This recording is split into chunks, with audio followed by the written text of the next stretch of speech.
Douglas Blair Roberts here, the Super Vader 400, and of course, the brown skin human come back at you with another series of reviews. And this time, this is the intro portion to my various webcam and narration, various webcam video video game off-camera video game adaptation reviews.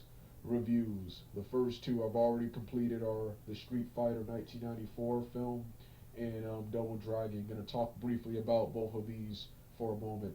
Let's start off with Street Fighter 1994. That was the first one I recorded. Street Fighter 1994. Street Fighter 1994. This is a review. Also, this is also a review rant because there's several problems I have with most of these video game based adaptations. In Street Fighter 1994, awesome 90s flick. Awesome 90s flick. It's not all that great today, but it's an awesome 90s flick and one of my all-time favorite films of all time. A great 90s flick and a great alternate world Street Fighter, but a poor and terrible adaptation of Street Fighter. But it led to several good things. And it had a very awesome DVD, which the Futurette was even better than the quote-unquote DVD itself. I didn't mention this in the part two portion of this video, but it has one of the best DVDs ever. There are various films that I think are better than Street Fighter 1994 that have terrible, poor DVDs. Street Fighter 94 had an awesome DVD, as did its successor, the Street Fighter, The Legend of Chun-Li, which I'm going to be ranting on that in the future. But so that was the Street Fighter 1994 film. And as an adult, still remains one of my all-time favorite films. Have a bunch of problems with it though, as I will be ranting on in the part two off-camera webcam narration. Then you got Double Dragon 1994, awesome. You have Double Dragon 1994, another awesome video game movie, another awesome 90s action comedy flick. But the film itself, just like with Street Fighter, this film would have been much better if it wasn't called Double Dragon, because it destroys the game in various scenes. But there were lots of positives, and I felt when it released got a lot of unneeded hate, with one of the only positive comments being from Gene Siskel and Roger Ebert, who said they didn't like it, but they knew kids would like it. I was a kid when this came out, and I was a kid when I saw it, and I still enjoy it several years later. There's a bunch of problems, but there's lots of positives too. And it did a good job of, while destroying the game, did a good job of capturing the spirit of Double Dragon, incorporating various things from the game and cartoon, as I talk about in the part two off-camera web narration. So with that being said, what I'm made of and will be used as the intros for this, because some of these video game adaptations will be part rants. So with that being said, let's show these adaptations what we're made of.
for the second part of my long off-camera webcam review of the 1994 film Double Dragon, video game adaptation Double Dragon, based upon the video game franchise of the same name. You see the DVD on the bed right here. You see the DVD on the bed right here. This is one of my all-time favorite films, and just like with Street Fighter, I consider it one of the all-time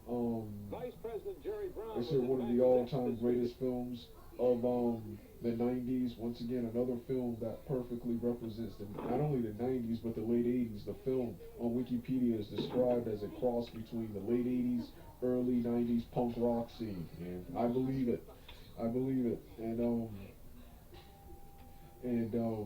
Yeah, and this film right here, I feel this film was called something else and was not based upon the Double Dragon video game franchise.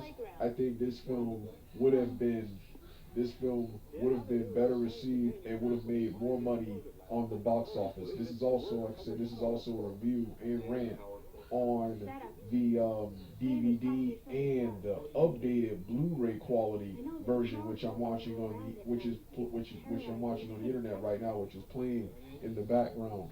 Anyway, this movie, just like with Street Fighter, an awesome cast of characters, actors, and actresses.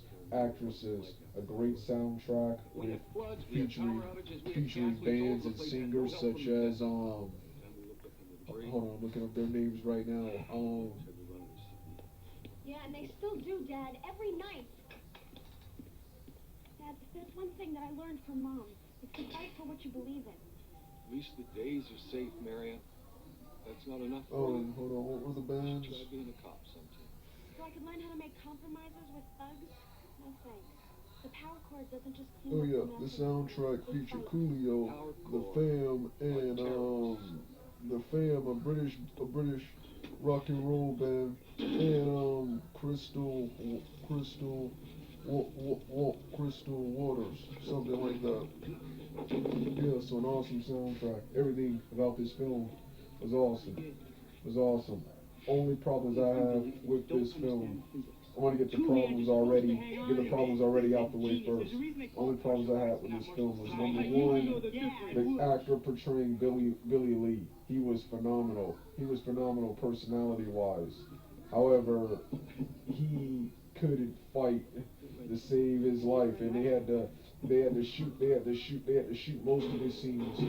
They had to shoot most of his scenes a certain way to disguise and protect the fact that he couldn't fight, or show more of Mark DeCasco's awesome martial arts scenes. And this is Double Dragon. The Lee brothers, the games, own a Double Dragon dojo, so they should be beating everybody's butt. That was the first problem I have. That was the first problem I had.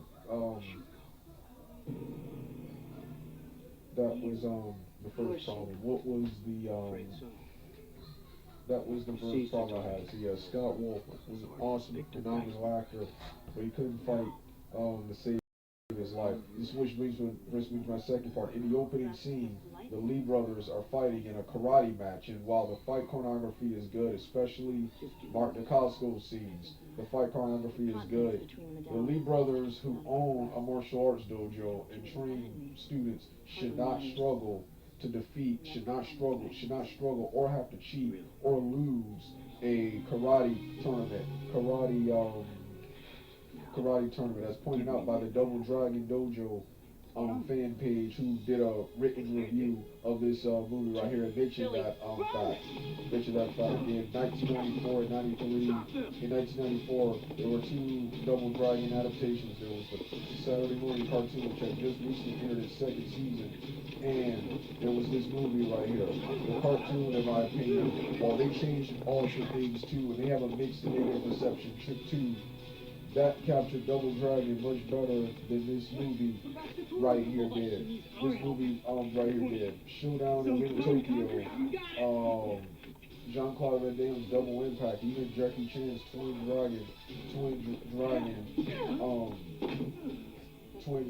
what's another film called? Oh yes. firepower stars Gary Davis, I think another martial artist named Steve or Chad that Queen. These movies right here and are quote unquote the real Double Dragon. Even the more recent Dread movie, even the more recent Dread movie from 2011 is more of a Double Dragon film than this Double Dragon, this Double Dragon movie right here. So once again, another example of, I mentioned the martial arts tournament part, another example of, it would have been so much better if you would have called something else and not Double Dragon, because this is one thing I had to give them credit for and criticize them for. The story was there. So post-apocalyptic in a post-apocalyptic Japan, the Black Dragon game that took it over, and they come to the door, punch Mary in the stomach, and kidnap her, and the Lee brothers have to go rescue her. That was all accepted too hard to make a story around. At the same time, I gotta give them credit because they did more. They tried harder on the script with this whole mythical medallion, thing. They tried even harder than they were supposed to, which is why I still like and appreciate them anyway. But these are the three problems I had. Now let's get to the various things that I like. Believe it or not, they're actually more positive than negative, despite the predominantly negative reception this film had and still has to this day. It has a much better, smaller following today. It most recently got a Blu-ray DVD release, which is so far killing it in Blu-ray DVD sales. But and even the late great Gene Siskel and Roger Ebert, when they reviewed this film, said they didn't like it one bit, but they figured that kids would enjoy this film. I was a kid when this film came out, and I still enjoy it several years later. I wasn't when it came out, and was one when I saw it, and I still enjoy it several years later. Yeah. And while wrecking and destroying the game known as Double Dragon, they still incorporated several elements from the game and cartoon. The main antagonist of the film, portrayed awesomely by Robert Patrick Kogashuko, or Victor Kogashuko, stage name for Victor Geisman. In the film, he is an original character created for the film, but his powers and abilities with the medallion are based upon the Shadow Master antagonist from the Double Dragon cartoon, and other characters like the big strong Bobo, the big strong guy who gets mutated into the weird monster creature at the end of the film. He is the first boss character you encounter, Bobo from the game, and just like the game, Lee Brothers, they are the first. He is the first boss. He and his gang, he and his gang led by himself, and another weird punk dude named Hawk are the first bad guys you encounter in the game. Bobo's gang is the first gang you encounter. That was one thing that was taken from the game and inserted here, as was the memorable boat scene, the memorable and hilarious junkyard fight scene, which was also awesome, and other characters like the woman with the whip, Flash. She's also from the game. She's also from the game, and Marion, who is a damsel in distress in the video games. In the cartoon, they made her a police officer. Here, she's a gang leader and leader of the Power Core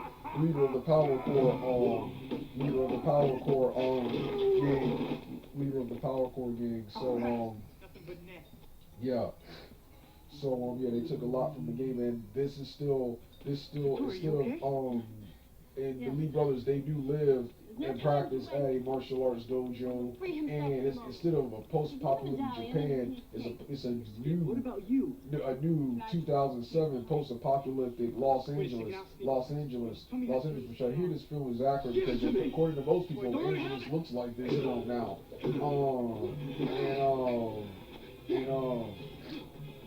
New Los Angeles, and what else about this movie? Yeah, other stuff about this, other stuff about this film, You made a fatal mistake. um, Not from where we're standing. film, film, a pretty good script. The script reminds me of, script reminds me of, script reminds me of, script reminds me of Power Rangers and the Ninja Turtles franchise. Ninja Turtles franchise. I think this is better than the original Ninja Turtles.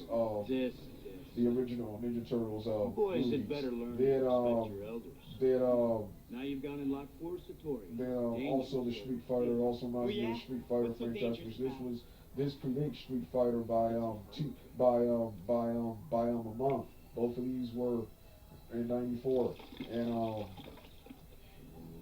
yeah, my favorite and best scene is the final battle with the Lee brothers, with Billy and Jimmy Lee first fighting each other, with Koga Shuko possessing Mark DeCosco's Jimmy Lee and Billy Lee in Scott Wolf's best fight, beating the daylights out of Billy Lee to knock the evil out of him, and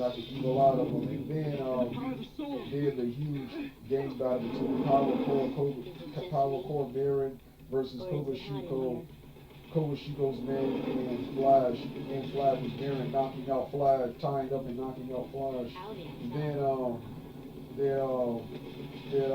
The final battle between the Lee brothers and Koga Shuko, where after defeating his Shadow Warriors with the cool double flip kicks, flip cartwheel kicks, they both give him a synchronized high kick, and then they turn which turns Koga Shuko back to normal. They get into that unite and become the Double Dragon characters you see get the cool costumes you see on the poster there, and proceed to beat the living daylights out of Koga Shuko with Jimmy Lee, with one of the Lee brothers possessing him,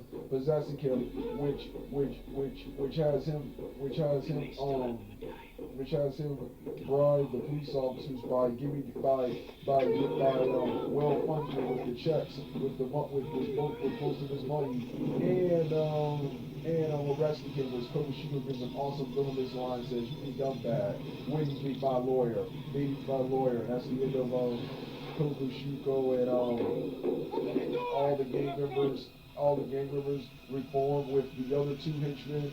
I keep forgetting their names, but the other two Asian foreign henchmen, since their boss is in jail now, their boss has been arrested, at the end they write signs as, we need jobs, we need henchmen and stuff, and Billy and Jimmy Lee keep the realities and live happily ever after with Bobo and Marin, and that's how the film ends. Yeah, that scene followed by every other scene in the film. The film is never boring. It's one of the most exciting and best films around. I feel it got a lot of some of it deserved, but a lot of unneeded hate when it came out. And as always, just like with Super Mario Brothers and the Street Fighter live action film, if it was called something else, the film would have been more popular than it was. Actors and actresses, like I said, was great. You got Scott Wolf as Billy Lee. You got martial arts superstar Mark DeCosco's as Jimmy, who was phenomenal in this film. This is one of my favorite roles from Mark DeCosco's. You have Alyson Milano as Marion, and you have you have Beagle the actor and stuntman Niels Alice Stewart as the human form of Bobo. I keep forgetting the actor who portrays the mutated form. Then you have Sean Allery Sean Allery Asher, or something like that. Not Sean Allery Asher, or something like that, who portrays the second in command Hawk, Then you got who's the actor for Flash? Hold on.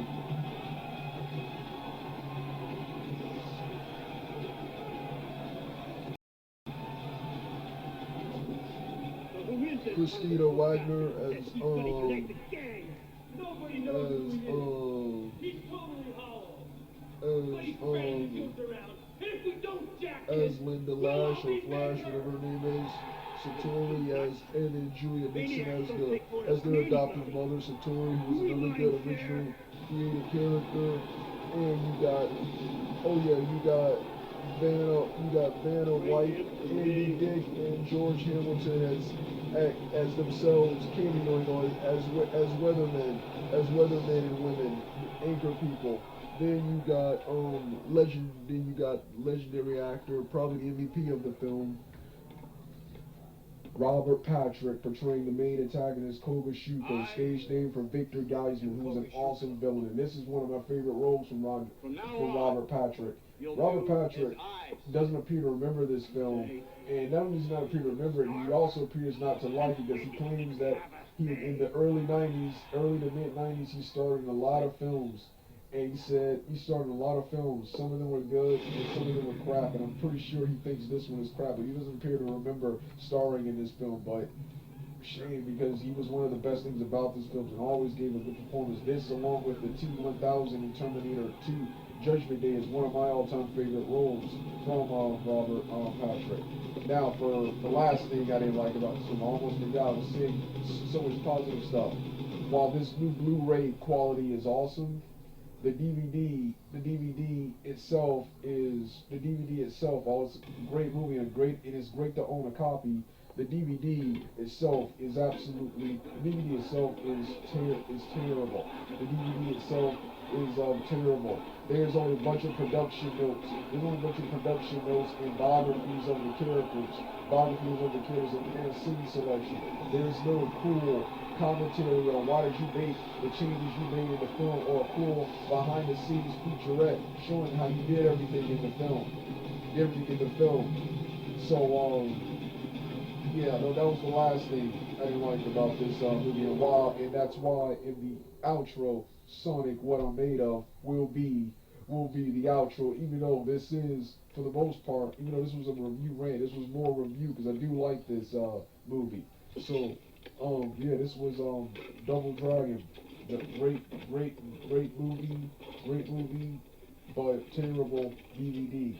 You don't want to hear the rest of the video in the background and the music? Turn the video off right now.